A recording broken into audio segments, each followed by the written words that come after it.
Good morning mga boss. So, extra work tayo ngayon Sunday. Today is Sunday. Shoutout pala sa partner ko si Boss Ernesto Ibarra. Happy birthday sa iyo, my friend. Mabuhay ka hanggat gusto mo. Yan. Ikaw boss, di ka man lang bababati. Ernesto, magpainom ka naman.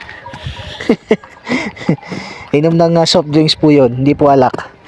So for today's vlog mga boss, dito lang po kami sa may parking, malapit lang dito sa may dormitory namin. At yung nakikita nyo na yan, magkakabit lang po kami ng nipa sa mga bakal na yan kasi kailangan na daw po nila yan matapos soon as possible para maikabit na dun sa gilid ng beach. Kasi sa beach po yan ilalagay. So tinuruan po kami kahapon niya kung paano gagawin, kung paano yung sistemang gagawin dyan. So alam na po namin ni boss yung gagawin dyan. Meron kaming pre-practice kahapon, di lang namin natapos kasi ano na kami sa oras, gahol na. So ito po yung mga bakal, ito yung mga alambre, may mga iba't ibang sizes po yan, sa maliit tsaka ito sa malaki. Tapos ayun yung nipa. Yan, 15 pieces po yan. Nakakompleto na kami kapon ng dalawa. Tutuloy na lang namin yung pagtali dito sa isa. So, meron na lang kami natitirang 13. Pagka may oras pa, kuha kami ng nipa dun sa may storage. Banda dun sa bundok. Dun namin niya kinuha. Dun yung stock nila. So, mag-work muna kami mga boss. Kasi kailangan namin ito matapos ngayon. Gagawin namin mga boss, ilalagay namin yung mga alambre na nakabilog na, tapos si bossing sa baba sa ilalim magbibigay naman siya ng panali, tapos ipupulupot ko lang po dyan, paikot po yan, pati po yung malaki din, yung malaki na yan dito naman din po sa baba yan. Kaya pag makikita nyo po kung paano ang paglusot ni bossing dyan at kung paano rin po yung pagbuhol namin. Ayan, yan. Ayan, nagbigay na siya ng tusok. Tapos po, lagyan sa ilalim. Ganyan. Yan. Yan lang po ang ano yan. Ganyan lang po, yan o. Tapos, hihigpitan niya. Yan. Paulit-ulit lang po namin gagawin yan round. Pa-round po. Nakakadalawa na po kami. Pangatlo na po ito. Ito na yung mga nagawa namin mga boss. Yan. Nalagyan na namin ng pang-ipit yung nipa para hindi siya liparin. Ayan. Tapos inihilera namin dito. Yan. Tapos ayun naman yung isa. Naka-ready yung isa dun. Yan. Tuloy-tuloy lang po namin gagawin yan hanggang sa matapos namin tong 15 pieces. So kung may oras pa baka magdagdag pa kami. Kakape pa si bossing. Walang hangin, sakto lang po yung panahon. Mainit. Ito, dami pa po niyan, no? Dami pang paglalagyan.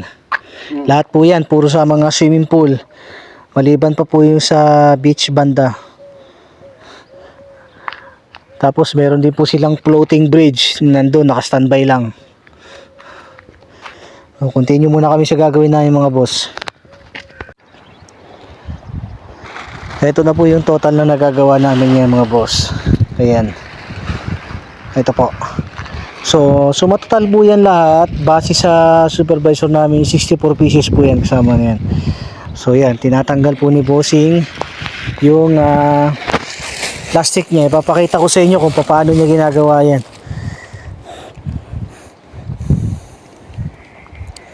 Yan, tapos bubuka lang po niya yan. Yan, ganyan. Yan. Tapos babalik ta rin niya. Yan, yan po. Tapos kailangan po niya itihaya kasi.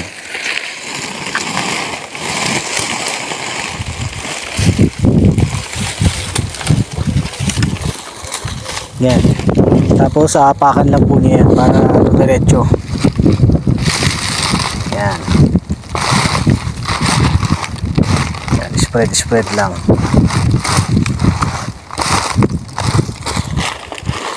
Medyo mahangin po kaya ganyan ha. Yan. Yan, ganyan na po yan. Tapos, papalong po namin doon. Tulungan po natin siya. Palong po namin dito. Yan, ganyan na po ang kalalabasan niya. Tapos, ilalagay na po namin yan dito. Ayan, dyan po yan. Tapos, tatalian niyo po yung pinakataas. Papantay niya yan. Baba. Papantay niya po ito. Yan, papantay niya dito para sumakto yung ano niya.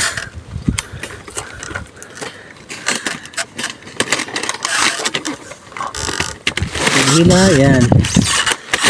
Yan. Pag naipantay na po niya sa butas, itatali niya po yan para hindi na matanggal. Tapos saka ko naman po ito ilalagay sa taas. Itong ring na pagkakapitan po nung nipa. Mamaya papakita ko po sa inyo kapag finished product na. Yan. Ito na mga boss, ito yung aming finished product. Naipit na namin yung mga alambre. Yan, dalawang alambre po yan, isang maliit tsaka isang malaki po. Paikot po yan. Tapos tinatali rin po namin para hindi lipa rin yung nipa. Tapos same process pa rin po, ganun at paulit-ulit lang po hanggang sa matapos namin yan. Time check, mag alas 12 na po dito ng tanghali. Medyo mahangin po. Mga boss, ito na po yung natapos namin ngayong araw. Tapos ito na lang po yung natitira. Medyo madami-dami pa to. Kailangan daw po namin ito matapos bukas. Ito naman yung mga bakal na natira. So pauwi na po kami ngayon mga boss. Dahil alas 3:30 na po. So bukas po ipagpapatuloy namin to ni Boss Ronnie. Dahil kailangan namin ito tapusin dahil pinababalik na po kami dun sa dati naming resort. Kailangan daw po namin bumalik dun soon as possible. Kaya kailangan po namin matapos. So hanggang dito lang po muna sa ngayon mga boss. Maraming salamat po sa panonood. Hanggang sa muli. Paalam.